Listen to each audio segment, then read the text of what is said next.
Assalamualaikum warahmatullahi wabarakatuh. Perkenalkan, nama saya Irene Faza. Dan di sini saya akan membuat video berdurasi 2 menit mengenai penjelasan tentang ragam bahasa Indonesia. Ragam bahasa Indonesia adalah variasi atau macam penggunaan bahasa Indonesia yang berbeda-beda tergantung pada situasi, tujuan, tempat, dan siapa yang menggunakannya. Ragam bahasa muncul karena bahasa dipakai dalam berbagai kondisi komunikasi. Yang pertama, ragam bahasa berdasarkan cara penyampaian. Ragam lisan, bahasa yang disampaikan secara langsung melalui ucapan. Ciri-cirinya adalah menggunakan intonasi dan ekspresi, tidak selalu mengikuti aturan tata bahasa secara lengkap, dan biasanya digunakan dalam percakapan sehari-hari. Dan juga ragam tulis, bahasa yang disampaikan melalui tulisan, dan ciri-cirinya adalah mengikuti aturan tata bahasa dan ejaan, dan kalimat lebih lengkap dan jelas, tidak menggunakan intonasi, dan contohnya adalah saya akan bertemu dengan Anda di kampus besok.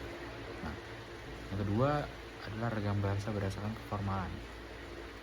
Ragam bahasa formal atau bersifat resmi digunakan dalam situasi resmi seperti pidato, surat resmi, laporan, dan pendidikan.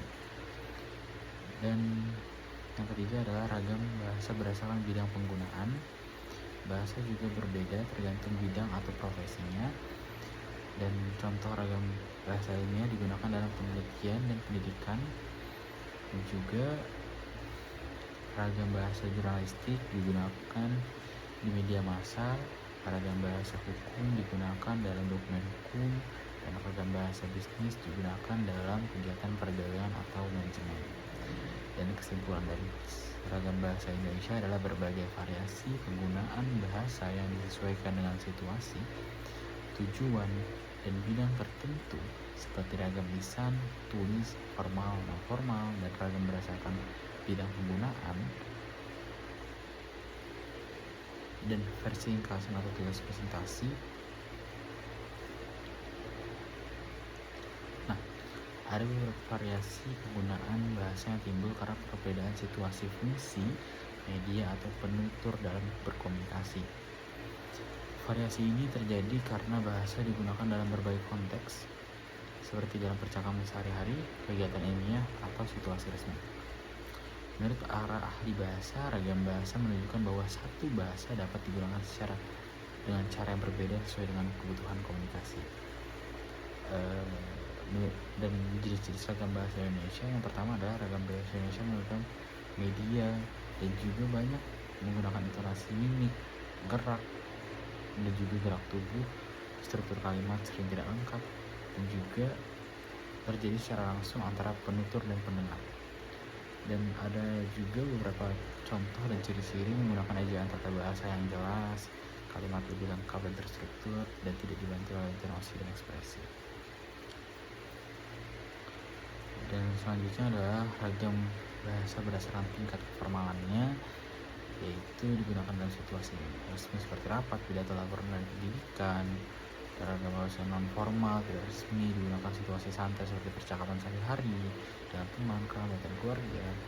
Dan juga ada ragam bahasa berdasarkan bidang penggunaannya. Ragam bahasa juga dapat dibedakan berdasarkan bidang atau profesi tertentu.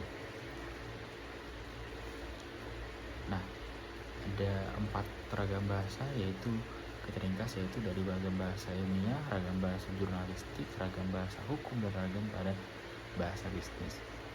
Nah, yang ilmiah adalah digunakan dalam penelitian atau kerja ilmiah, ragam bahasa jurnalistik digunakan dalam media massa, dan ragam bahasa hukum digunakan dalam dokumen peraturan atau perundang-undangan.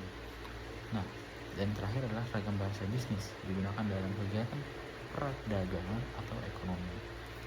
Nah, ragam bahasa merupakan penggunaan media yang muncul karena perbedaan media, situasi, tingkat keformalan, dan bidang penggunaannya.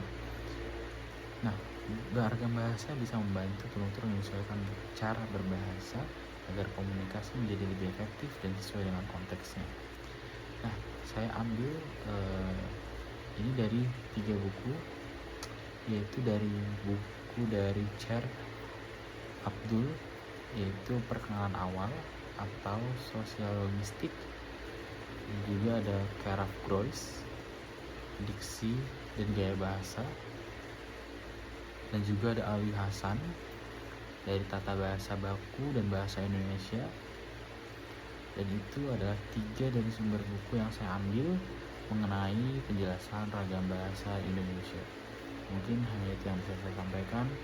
Terima kasih atas perhatiannya. Assalamualaikum warahmatullahi wabarakatuh.